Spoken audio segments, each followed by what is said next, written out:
TNTV Tamil ஊடகம், தனித்துவமான தமிழ் ஊடகம். கோயம்புத்தூர் மாநகரில் 16 வகை தரமான எண்ணெய் வகைகள், நல்லெண்ணெய், தேங்காய் எண்ணெய், கடலை எண்ணெய் தொடங்கி முருங்கை விதை எண்ணெய், கருஞ்சீரக எண்ணெய், ஆளி விதை எண்ணெய், முந்திரி, வால்நட் மற்றும் பூசணி விதை எண்ணெய் என கண்முன்னே அரைத்து சூரிய ஒளியில் வைக்கப்பட்டு முறையாக விற்கப்படுகின்றன. நேரிலும் அஞ்சல் வழியாகவும் வாங்கிக் கொள்ளலாம்.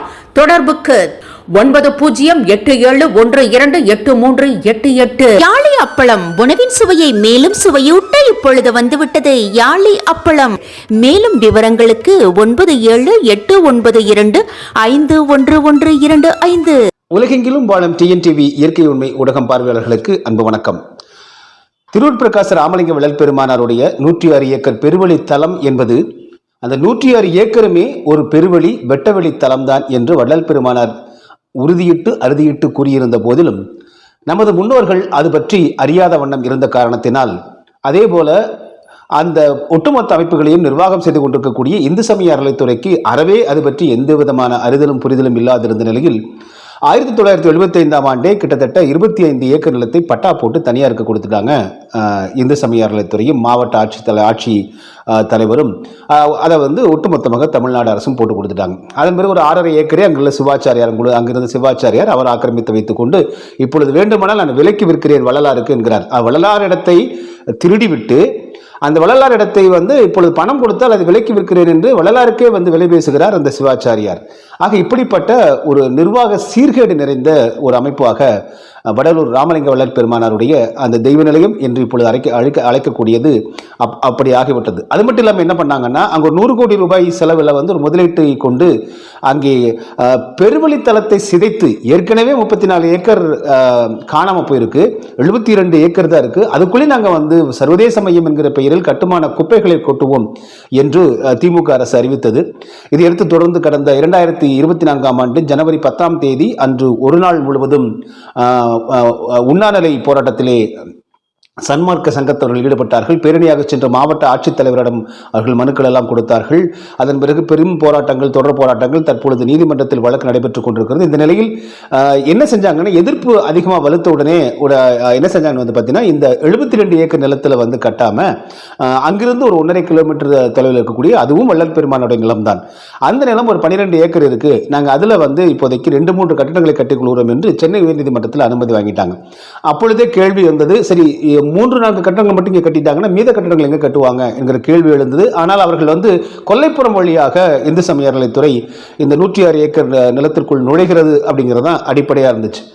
உயர்நீதிமன்றம் அது பற்றியெல்லாம் கேட்டுக்கொள்ளாமல் அங்கே தானே பி சைட்டில் தானே கட்டுறாங்க, கட்டிட்டு போகட்டும் என்பதாக தொடர்ந்து கூறிக்கொண்டே இருந்தார்கள். இதையடுத்து இந்த வழக்கு மேல்முறையீட்டுக்காக உச்சநீதிமன்றம் சென்றது. அதாவது பி சைட்லையும் கட்டக்கூடாது என்று வழக்கு தொடுக்கப்பட்டது. அது இங்கே தள்ளுபடி செய்யப்பட்டதால் உச்சநீதிமன்றத்திற்கு மேல்முறையீடு சென்றது. அங்கே என்ன செஞ்சாங்க அப்படின்னு பார்த்தீங்கன்னா, அந்த வழக்கை விசாரித்த நீதிபதிகள் இங்கே கீழ் நீதிமன்றத்தில், சென்னை உயர்நீதிமன்றத்தில் இந்த வழக்கை முறையாக விசாரிக்கவில்லை, அனைத்து மனுக்களும் விசாரிக்கப்படவில்லை. எனவே அனைத்து மனுக்களையும் முதலிலிருந்து விசாரிக்க வேண்டும் என்று சொன்னாங்க. அதே போல அதற்கிடையில நாங்கள் பி சைட்ல கட்டடம் கட்டிக்கிறோம்னு தமிழ்நாடு அரசு கேட்டபோது உச்சநீதிமன்றம் என்ன கேட்டதுன்னா, ஒருவேளை கீழமை நீதிமன்றமான சென்னை உயர்நீதிமன்றத்தில் இதற்கு எதிராக தீர்ப்பு வந்தால், பி சைட்டில் கட்டுவதும் தவறு என்று தீர்ப்பு வந்தால் என்ன செய்வீர்கள் என்று கேட்டபோது, அப்பொழுது நாங்கள் அந்த கட்டடத்தை இடித்துக் கொள்கிறோம் என்று உறுதி கொடுத்தார்கள் தமிழ்நாடு அரசு, குறிப்பாக இந்து சமய அறநிலைத்துறை சார்பில். அப்படிப்பட்ட நிலையில் தான் பி சைட் என்று சொல்லக்கூடிய தற்போது ஞானசபை உள்ள 72 ஏக்கர்ல இருந்து 1.5 கிலோமீட்டர் தள்ளி இருக்கக்கூடிய வள்ளலாருக்கு சொந்தமான இன்னொரு இடத்துல பண்றாங்க. முதல்ல அடிப்படையில் இது ஒரு அரசாங்க திட்டம் என்பது பார்த்தீங்கன்னா, இது வள்ளலார் என்பது தனியாருக்கு சொந்தமான இடம்.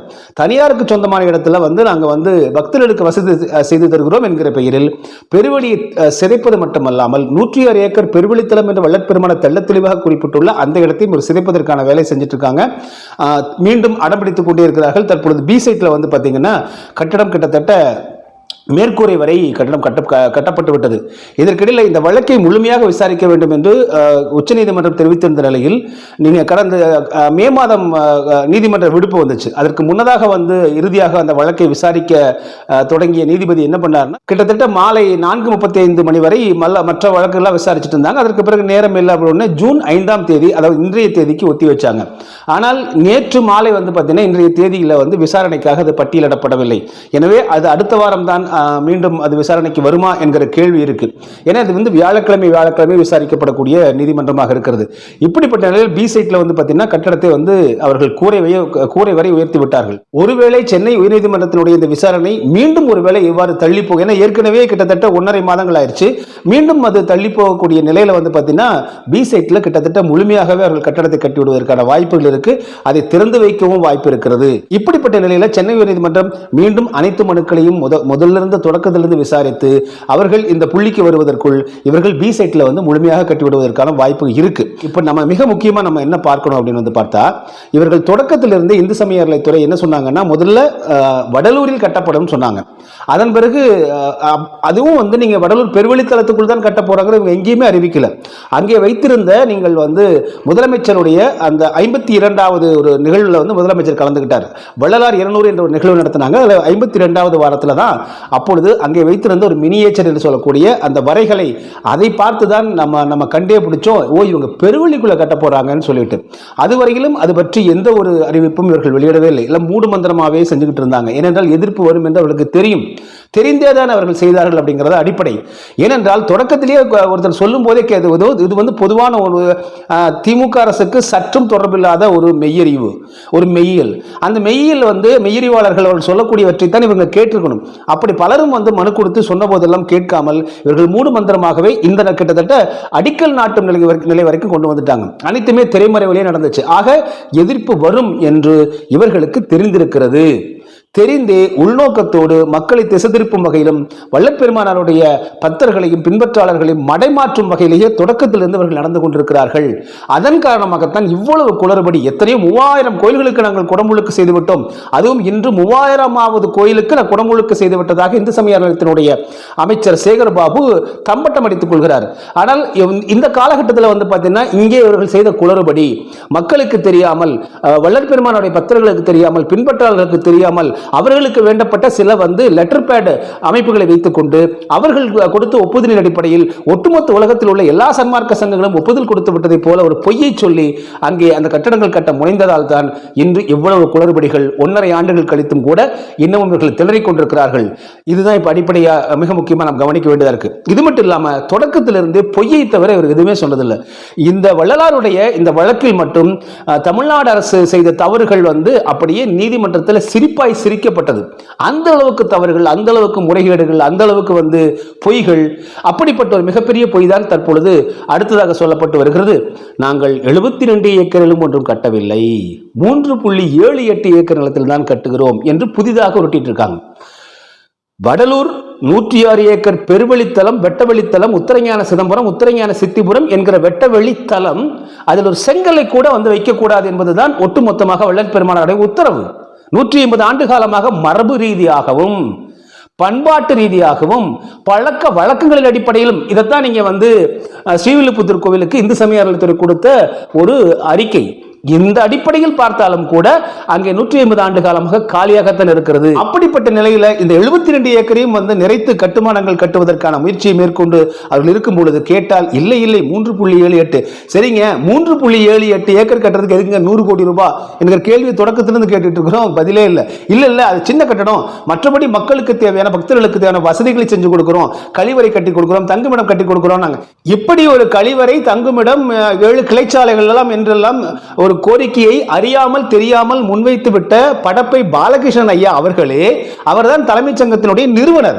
அவரே தற்பொழுது என்ன சொல்லிட்டாரு, ஐயோ நாங்க தெரியாம அன்னைக்கு சொல்லிட்டோம். இப்ப வந்து குறிப்பாக பெருவழித்தலம் திருப்புகளும் பேருண்மைகளும் என்கிற அந்த நூலை படித்த பிறகுதான் வள்ளல் பெருமானாருடைய அத்தனை மேற்கோள்களில் நாங்கள் மீண்டும் அதை பார்த்த போதுதான் நாங்கள் அதிர்ச்சி அடைந்து விட்டோம். அங்கே எதுவுமே கட்டக்கூடாது என்பதுதான் உறுதியானது என்று அவர் காணொலி வாயிலாகவும் அதே போல இந்த நூலில் வந்து பார்த்தீங்கன்னா மதிப்புரையாகவும் முன்னுரையாகவும் எழுதி வாக்குமூலம் போலவே கொடுத்திருக்காரு.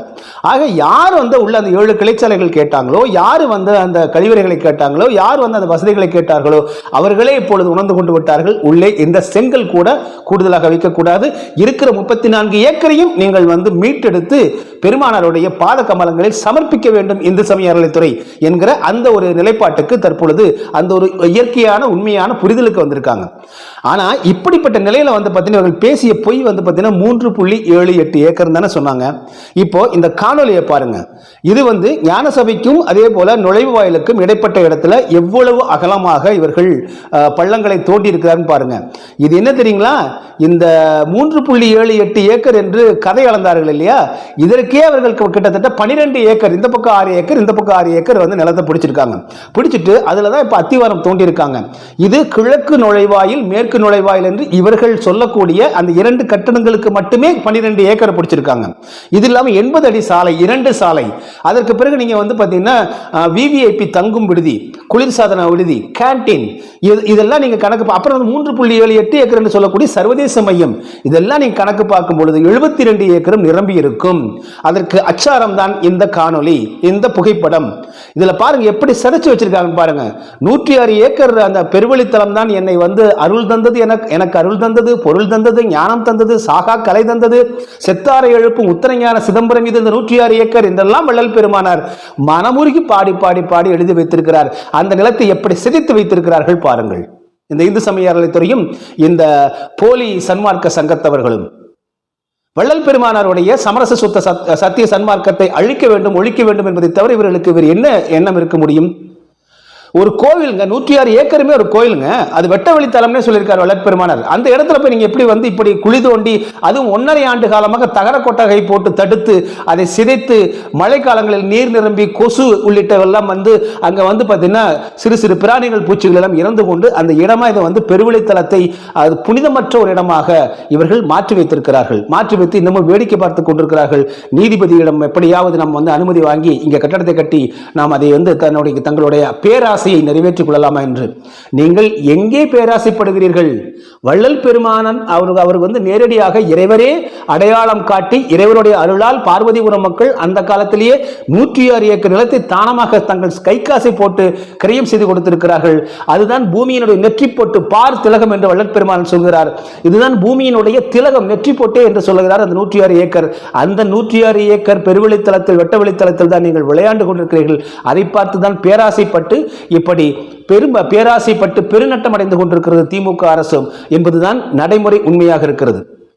எனவே இப்படிப்பட்ட இந்த சிதைக்கப்பட்ட இந்த நிலத்தை இவர்கள் மீண்டும் அதை குழிகளை எல்லாம் மூடி தகர கொட்டகைகள் அகற்றி இருக்கிற 34 ஏக்கரை மீட்டு பெருவெளித்தலத்தை பெருவெளித்தலமாகவும் சுற்றிலும் கிட்டத்தட்ட இடுப்பளவிற்கு அங்கே மதிச்சுவர்கள் கட்டி சிசிடிவிக்கள் வைத்து காவலாளிகளை வைத்து அந்த இடத்தை தூய்மையாக வைத்திருக்க வேண்டியது அது மட்டும்தான் இந்த இந்து சமய அறநிலையத்துறை செய்ய வேண்டிய கடமையை தவிர இங்கே 106 ஏக்கரை சிதைப்பது வழிபாட்டினுடைய வள்ளல் பெருமானார் சொல்ல சந்திர சூரியர் ஒளிபெற வழங்கும் திருவருட் பெருவெளி தலத்தெழும் சுடரை என்கிற பாடல் தத்துவத்தின் அடிப்படையில் அதை சிதைப்பது, அதே போல வழிபாட்டை சிதைப்பது, வழிபாட்டை மாற்றுவது, இந்த மெய்யிலை மாற்றுவது, சமரச சுத்த சன்மார்க்க சங்கத்தில் திருத்தங்கள் கொண்டு வருவது, சன்மார்க்கத்தில் திருத்தம் கொண்டு வருவதற்கெல்லாம் இந்து சமய அறநிலையத்துறைக்கு எந்த உரிமையும் கிடையாது. இதை உச்சநீதிமன்றம் தெள்ள தெளிவாகவே சொல்லியிருக்கு. ஆக இப்படிப்பட்ட நிலையில மீண்டும் மீண்டும் இந்த இடத்தை எப்படி சிதைச்சு வச்சிருக்காங்க பாருங்க. அப்படிங்கறதான் இந்த உலக மக்கள் அறிந்து கொள்ள வேண்டும் என்பதற்காகத்தான் இந்த காணொலியை நாம் மீண்டும் உங்களிடம் திரையிடுகிறோம்.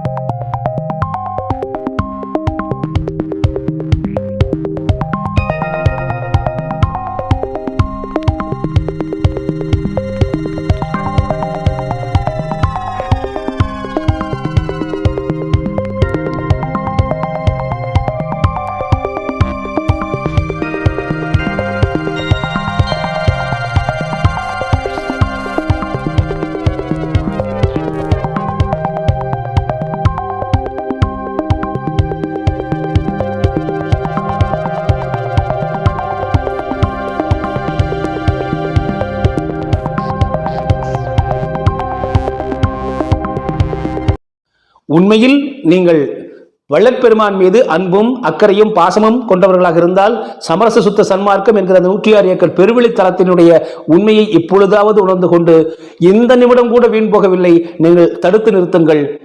இந்த குறிப்பாக 72 ஏக்கரிலும் அது 34 ஏக்கரை மீட்டுக் கொடுப்பதற்கான 106 ஏக்கரும் வெட்ட வெளித்தலமாக இருக்குமாறு செய்யுங்கள். இதுதான் நீங்கள் உண்மையில் வள்ளல் பெருமானாரை பின்பற்றுகிறவர்களாக இருந்தால் செய்வீர்கள். மீண்டும் மற்றொரு காணொலியில் உங்களை சந்திக்கிறேன். அதுவரை நன்றி, அன்பு, வணக்கம். டிஎன்டிவி தமிழ் ஊடகம், தனித்துவமான தமிழ் ஊடகம்.